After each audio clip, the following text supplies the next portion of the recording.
Okay. Hello, good evening. Hello, everyone. Welcome. It's another Thursday night, and yes, we are heading into another weekend. My name is Glenn Lopez. Intros first. My name is Glenn Lopez of Upstream Sports TV. Hopefully, you are safe where you are watching from.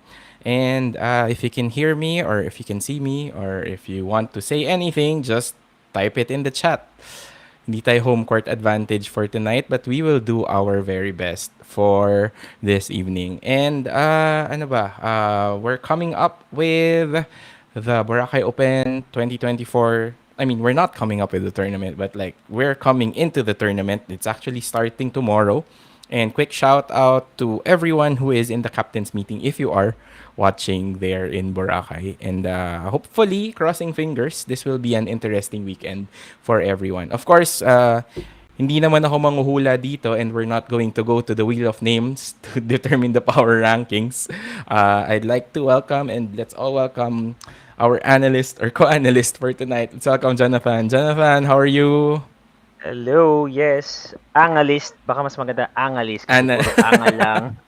But thank you for inviting me again and yun nga, super exciting tournament for I think this has always been the I guess the epitome of beach ultimate, which is Boracay Open. So I'm sure everyone who's going to be there will be happy and enjoying it. And most importantly, since you guys will be covering it, there will be a live stream. So for sure, a lot of people will be tuning in for this very exciting match or tournament rather.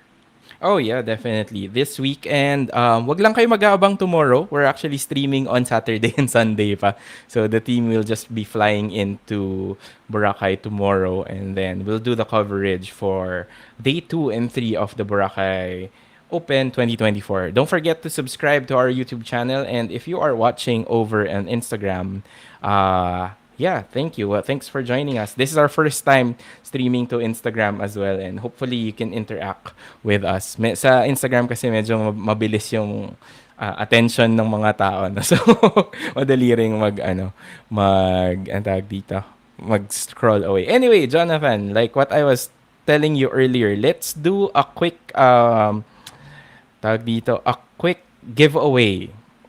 Sure. We'll give away or at least let's collect some points. And in the spirit of Ultimate, we will ask you to guess some hand signals. Kasi nasa tournament deck din siya ng Boracay Open. No?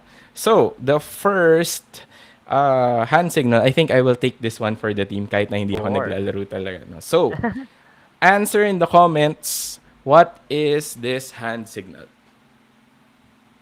Kailangan, Victory. kailangan kaya ito bumaba. Ayan. Ano yung hand signal na to? Answer in the chat if you are One last watching. up. A Op, couple, ayun, ayun. the couple on the stream. Unahan sila sa pagsagot. Mukha. Fides, wrong spelling, wrong tayo. Oo nga, So, I was going to say, paano kung wrong spelling? So, counted ba yon? Parang sa exam. hindi siya counted. So, unfortunately, correct spelling only. Bla. Nag-away na tuloy sila. If you're watching over YouTube, you can also type in your answer there. Okay, so the correct answer is goal. Okay, so Goal. kompleto pala siya. Medyo maliit tayo dito. Okay, now, another gesture or at least another ang tawag dito, hand signal. Hand signal, yes. Okay. The hand signal is syempre walang sounds daw. Hand signal lang siya. What is this hand signal? Rolling, Sumasayaw pa lang. rolling into the ocean. So, answering, Traveling. bumawi si bumawi si Fidel. Ayan, si Doc G, violation daw sa YouTube. Rolling.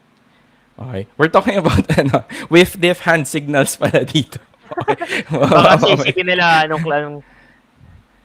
okay, so, Okay. This is someone answered false start, yeah, so, Jet Ski Republic is actually a friend from Canada. If I remember, if wow. I remember.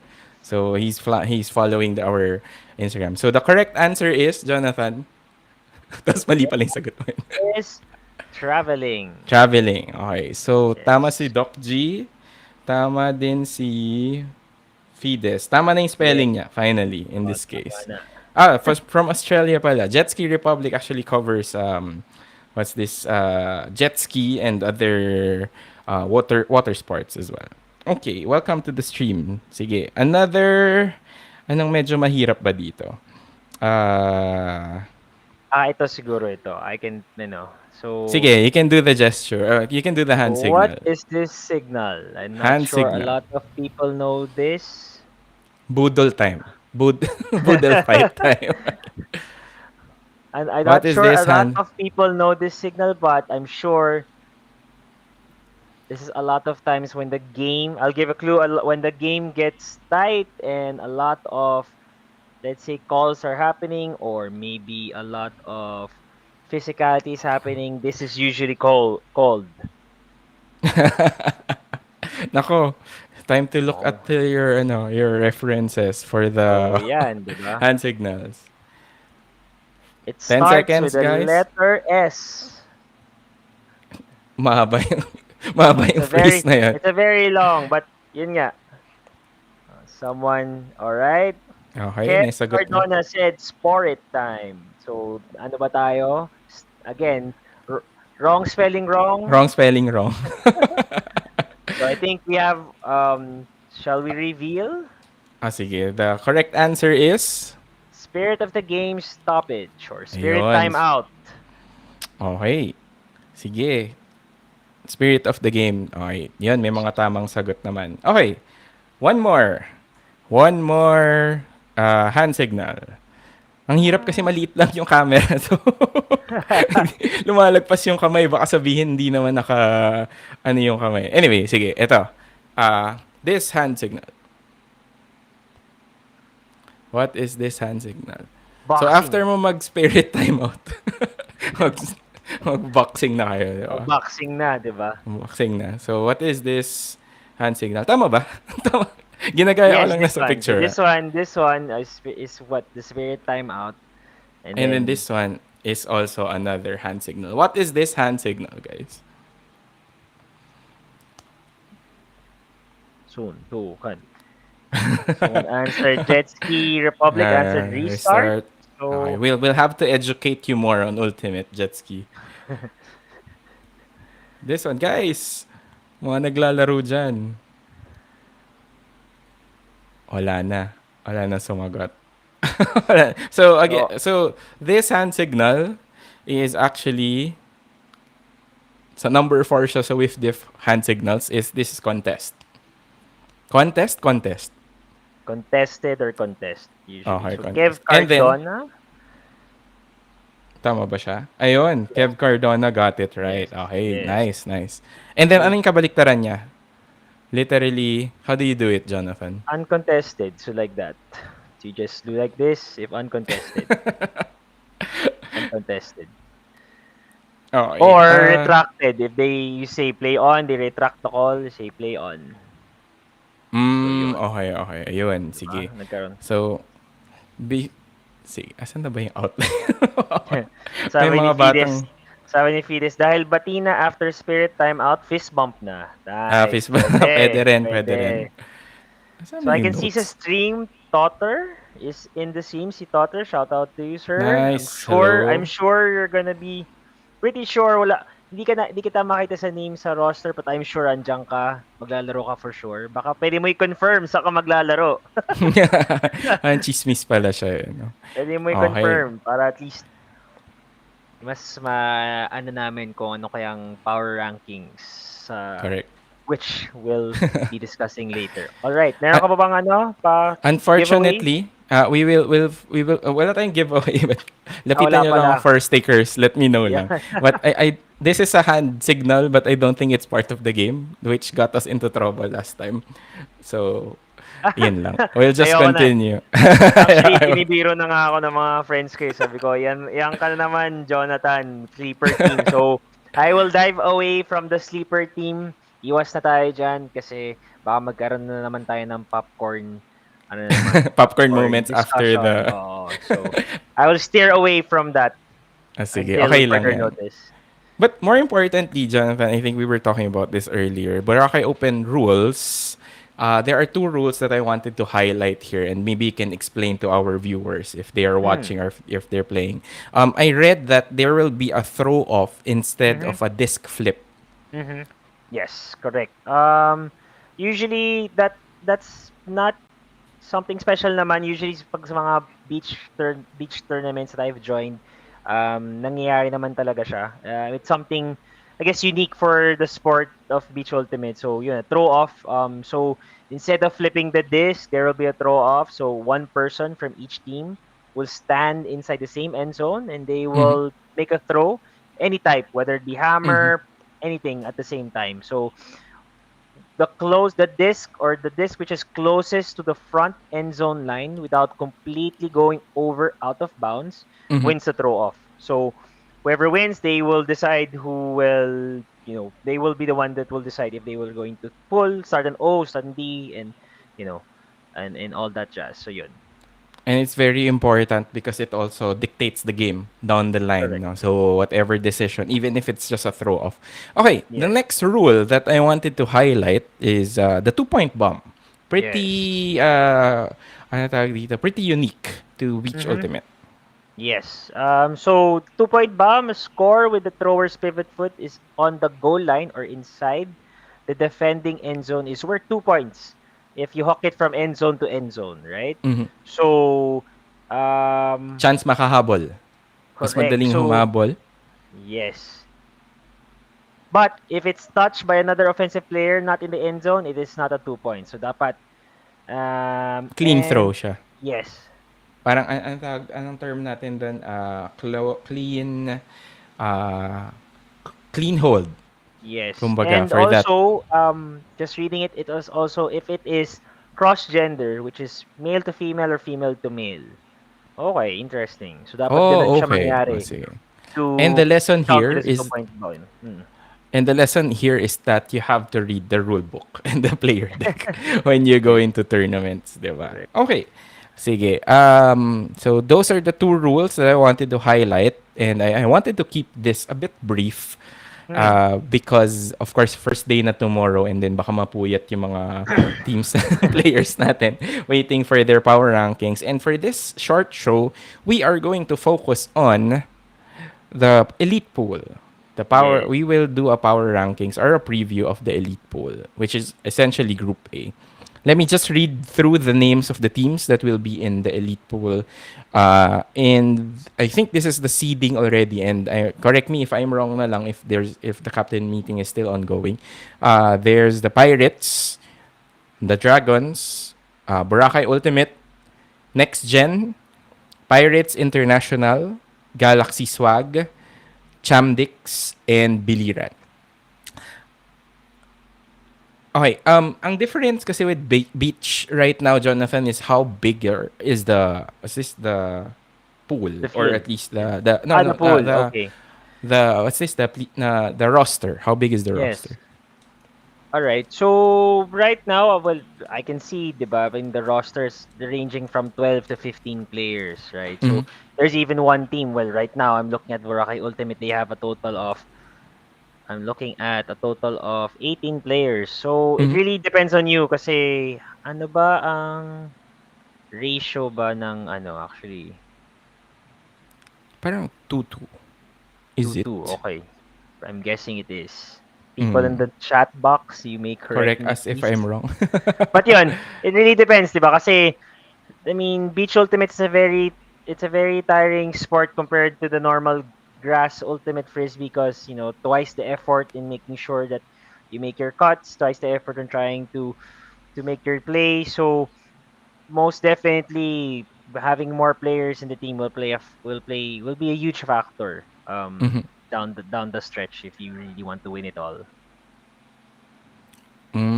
So ano talaga, parang management din, roster management din is very Yes, important for this correct. one. Yes. Okay. So ano ba? Let's just make it simple. Do you wanna just talk about the top three? Kahit na naman, but kasi just looking at the roster lang, it's Yeah. one team that stood out naman for me was always, well, Boracay Ultimate, obviously, right? You have Mm-hmm. Paul Richie Mariano, Mm-hmm. you have Neil Edwin Nocete, to name a few. Of course, my Dublin, 'di ba? One of the stalwarts of, Beach Ultimate or Ultimate as a whole, especially with the women's Ultimate. So, um, those are some players that we're going to watch out. Of course, I mentioned kanina, John Potter was in the stream. Nawala daw sa Nawala nga, IG. Yes. na-disconnect ako. So, I will try to go back. But then again, sige, continue. yun. Thank you, Fides, for shouting that out. But yun, I guess those are some players that I'm looking here, no? I mean, that Mm-hmm. will stand out for me. But, those three teams, um, let me just go to the deck. Obviously, yung three teams, Empires, Dragons, Boracay, Ultimate, they will those three for me most definitely will go at it for the top spot. So, wala tayong sasabihin na they will be the second team for, for this Kasi particular one. ang nanalo last year was Pirates, tama ba? Ang nanalo last year, if I'm not mistaken, I was checking sa feed. So, people on the stream, if you can confirm, tama ba Pirates ba yung nanalo last year? But it can be it can be either or kasi I'm looking for players. I'm not sure kung saan si JM Sacapanya is playing as well as John Totter. As well, Max for sure. I think I saw him sa social media. I think he's there. Correct me if I'm Mm-hmm. wrong, people. But, it will depends kung saan maglalaro yung mga players na yun. Kasi, yung mga players that I name can definitely swing the momentum of who can definitely win, diba? So, those are some players that, can definitely change the tide.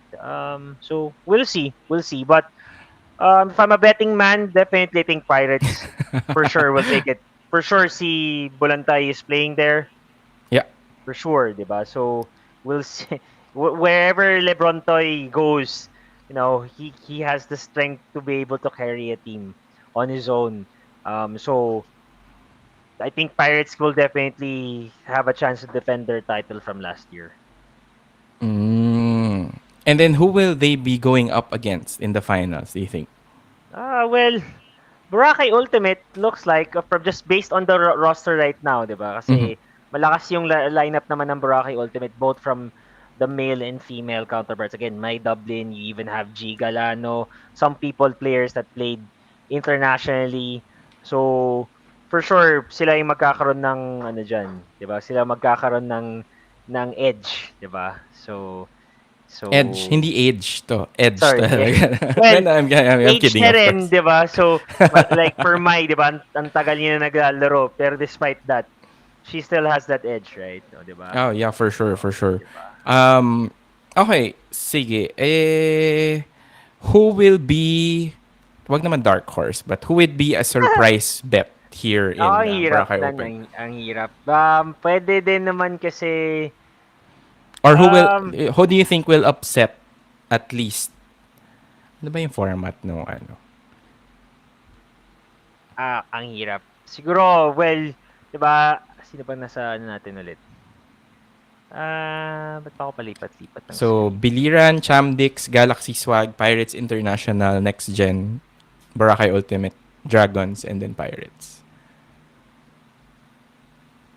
Ako, tingin ko lang naman pwede mag-upset Dragons or Boracay Ultimate, 'di ba? I mean, Mm. di ko again, I would wish to see the roster of Pirates Ultimate para malaman natin. So, those couple of teams. But again, you never know. Galaxy Swag, this is Mm. an international team based on the name. They could, 'di ba? They could give Pirates, Dragons, and Boracay Ultimate a run for their money kasi depending on you know these players, Jake Price, Kaysen Conroy, these couple of players, they might be Mm-hmm. athletic and tall, diba? That's usually something that can negate our athleticism is height, diba? So that can also play a factor then. So, but siguro Boracay Ultimate is a dark horse, I guess, in the Mm-hmm. sense that they can, really, they can win against Pirates if, Pirates go all the way, di ba? Kasi Paul Richie Mariano pa lang, 'di ba? Paul Richie Mariano, I mean, isa sa mga high flyers and people na naglalagay ng players in their highlight reel. So, 'di ba? So, yung mga tipo mga ganung players, pwedeng talagang kayang go against, the Pirates. I see. Okay, sige. Wag na tayo magdagdag ng tanong, baka may mapaaway pa tayo dito.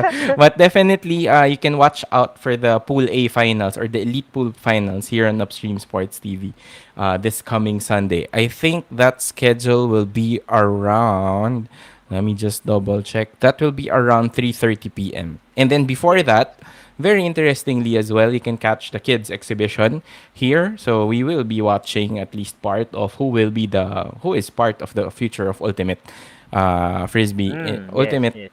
here in the Philippines, no? Or Yes. if ever kung meron mang ibang umattend dun sa mga workshops natin. Mm. Um, any last thoughts? I think this is a Ah, very quick preview kasi if you will visit the player deck as well, medyo hindi pa kompleto yung oo ibang nga, eh. rosters. But I'm Yes. sure they're talking about it in the captain's meeting right now, and because it's going to be tomorrow pa lang naman. Any Yes. last thoughts? Or like, let me just rephrase that one. How is this tournament positioned towards the other tournaments or events down the line? And we're sure that you already know of UBG, of Yes. Trident Ultimate Battlegrounds next Yes, week. that's another exciting. I think it's a good, it's a good start as far as competitive ultimate, but at the same time, it's also, it's a chill tournament. Then, like they say, if you guys know, there's a recreational pool, so it's a good balance of both. But it's a good start, right, for Mm-hmm. the schedule of tournaments this year. I mean, you just mentioned it. Just I think next week is going to be Yep. UBG. So ang gandang start niya for Philippine Ultimate as a whole. So you'll be able to witness, you know, witness, athleticism at its best from our own players here in the Philippines. So sobrang okay siya. Also, I guess one thing, just to quick segue, because I asked Yep. through social media if there's Mm. any specific players that we should try to watch out for. And interesting, this is an interesting, I guess, note I Eh, got. There's a Yep. player by the name of Wanda Johnson. She is playing for Swingers. I think they're part of the recreational pool. One Mm-hmm. reason why I say it's interesting, she's 60 years old. She's Oh, really? 60 years old and still very, very active in Ultimate Frisbee.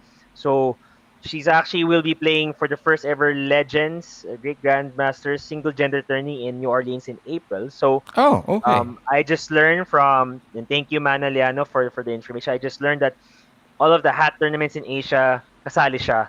Oh, Like played in nice. Ireland, US, Canada, even last year. So very, very, it's very great to see players of this age na despite that, again, age is just a number, but for her yun, that's it, right? So Yep. sobrang nakakatuwa na makakita ng players na ganun katanda pero sobrang active pa rin maglaro. So I just thought I'd share that out. Oh, thank you. Thank you for sharing that. And thank you to Mana Mana Liano. for sharing that Thank you information. so much. We Yes. have actually a question here on the chat.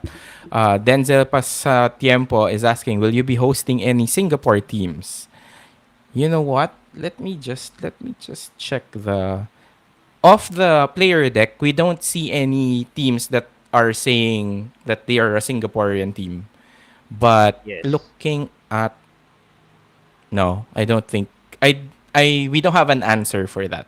We will not say yes or no, but hopefully we do encounter, or at least we are made aware of the Singapore teams that are joining the Boracay Open Ultimate. And who knows, maybe they'll be joining next year as well in terms of like being pretty ready for doing more or playing more Beach Ultimate in the future. It's something that, Yes. di ba Jonathan dumaan ng WBUC? Very Mm, important na they actually played correct. this after having their Yes. nationals. I think a couple of months before the WBUC, and it should Yes. dictate as well. Correct me if I'm wrong. It should dictate as well how they will fare or how they will be playing it out in the what's the official name of AOBUC? Tama ba? Yes, the one that's gonna be happening in Japan. Yes, Japan, Asia yes. Oo. Oceanic Beach Ultimate. So that's Sana happening there. all. Ako ay naghahangad na ma-renew yung visa ko para Actually, makapunta. 'Di ba? yes. So, definitely watch out for that. Any last thoughts, Jonathan, before we close this very quick stream? Ah, ano ba? I think yeah, watch out for I mean it's gonna be exciting actually. Nagkaroon din ako ng thoughts to join this tournament pero Mhm. schedule didn't permit it. But it's going to be a very exciting tournament. So for sure everyone stay tuned for the live stream. It's gonna happen on day 2. Sobrang exciting. You'll be able to witness great layouts, bids, all that, all that amazing plays that you will see in Ultimate Frisbee. So very excited to see this on day 1, especially with the excellent upstream sports TV to be able to to showcase this tournament. So really Yeah. excited for that one for sure. So thank you so much, Crossing Glenn. fingers. Of course, crossing fingers that the weather would actually cooperate. Although Yes. we're entering the hot season in the Philippines, no? So yeah, maybe before we close out, maybe one more hand signal. Guess in the chat, what is this hand signal? Sana tama yung gagawin ko. Okay, here is the hand signal. Tama ba? Or is it the other way around? Pero parang ganun yung gesture, di ba? Oh. Okay, what's this hand signal according to the whiff diff rules or hand manual? Ayoko na. Hopefully I did that correctly. If you are still watching. But you know this, of course. You probably it's, nasa isang part siya ng deck. Ayun, okay. There we go. Thanks for that, Denzel. Yes, that's a turnover. And I think one of our advocacies here on Upstream is also to make sure or at least educate more players across the Philippines. No? Kasi Yes. it's important not to just play for the highlights, but more importantly, we are able to communicate on the field regardless of course if we can whatever language we speak. No, so that wraps up for our Boracay Open 2024 preview for this weekend. Unfortunately, we have a little bit less information that we want. Hi, hello. Ayun. So, yeah, we make sure to watch out for the action here on Upstream Sports TV. On day 2 and 3, we will start around 9:30 a.m. and then finish off with whatever last game is for that day. Thank you for joining us. Again, thank you, Jonathan, for joining this quick stream. And we'll see you on during Oh, the weekend. And we'll see you definitely when we do the UBG preview next week. I think that's a lot meatier in terms of like what we can have and what we can talk about. yes. Thanks, That'll be a lot guys. of meteors. So stay tuned. Stay tuned for that. Stay tuned for that one. All right. Thank you. Bye.